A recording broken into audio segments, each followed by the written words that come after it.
The galaxy had learned long ago not to underestimate humanity's capacity for the impossible. But even among the legendary tales of human audacity, Selene's story stood apart. Master Raver, the crimson-scaled Drakari warlord, paced before the assembled hatchlings in the volcanic training pit of Ashkor Prime. His species had ruled the dragon worlds for millennia, their mastery over the great beasts unquestioned, their combat prowess legendary across 100 systems. The hatchlings before him, each the size of a shuttlecraft, scales gleaming like polished obsidian, represented the next generation of bonded warriors. They had never known failure, never known defiance. "You are chosen!" Raver's voice echoed across the pit, his four eyes blazing. "Today you prove yourselves worthy of the bond. Today you hunt." What Master Raver didn't know was that Selene had been watching for 3 cycles now, hidden in the shadowed alcoves of the training grounds. The human xenobiologist had arrived on Ashkor Prime under false credentials, driven by a theory that had gotten her laughed out of every academic institution in the Confederation. Dragons, she believed, weren't simply beasts to be dominated. They were sentient, capable of choosing their own bonds. She had studied the hatchlings from her hiding spots, learned their individual personalities, their quirks. The largest one, whom she'd mentally named Ember, was protective of his smaller siblings. The silver-scaled one she called Whisper moved with unusual grace, and the runt, barely half the size of the others, had curious eyes that seemed to search the shadows where Selene hid.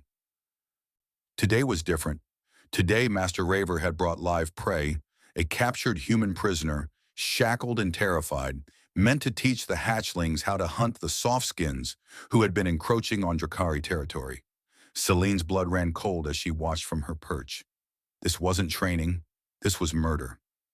"The human vermin spread like disease," Raver snarled, shoving the prisoner into the center of the pit. "They are weak, they are prey. Show me your strength, hatchlings. Tear this creature apart." The prisoner stumbled, looked up at the circle of young dragons, and began to weep. Selene didn't think. 3 cycles of caution evaporated in an instant. She leaped from the shadows, sliding down the rocky slope into the pit, placing herself between the prisoner and the hatchlings. "No!" Her voice rang out across the arena. The training ground fell silent. Master Raver's eyes widened in shock, then narrowed in fury. "Another human? How fortunate! Now you will teach them twice." He drew his plasma blade, its edge crackling with deadly energy. The Drakari were master swordsmen, trained from birth. Selene had nothing but her research datapad and her foolish human heart. Raver charged, but something remarkable happened. Ember surged forward, placing his massive bulk between Selene and the advancing warlord. Whisper moved to her left flank, wings spread defensively. The runt pressed against her right side, a low protective rumble building in its throat. One by one, all 6 hatchlings formed a living barrier around the human woman who had watched them, studied them, seen them as more than weapons. Master Raver skidded to a halt. Disbelief etched across his reptilian features. "What treachery is this? Stand aside!" The hatchlings didn't move.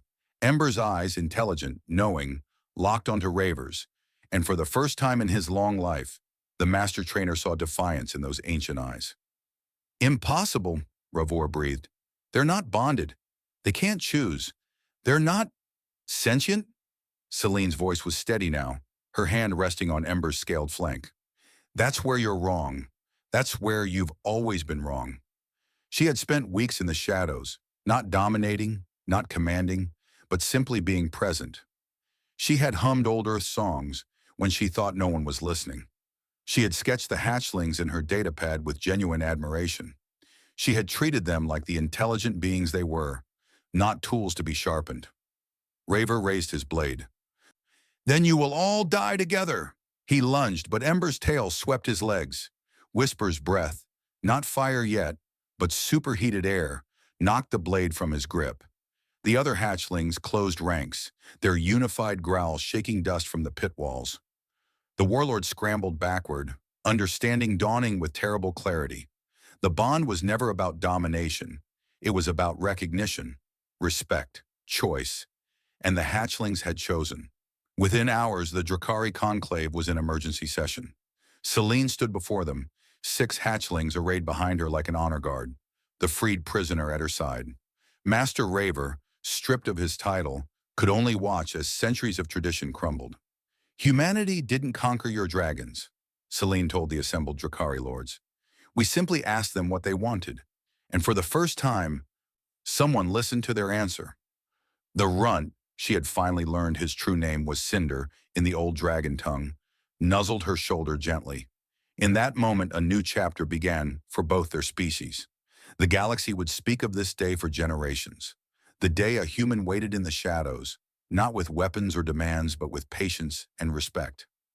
The day hatchlings chose protection over programming. The day the bond became a partnership instead of a prison. Master Raver had been wrong about one thing. Humans weren't prey, they were hope. And hope, as the dragons had finally shown, was the strongest bond of all.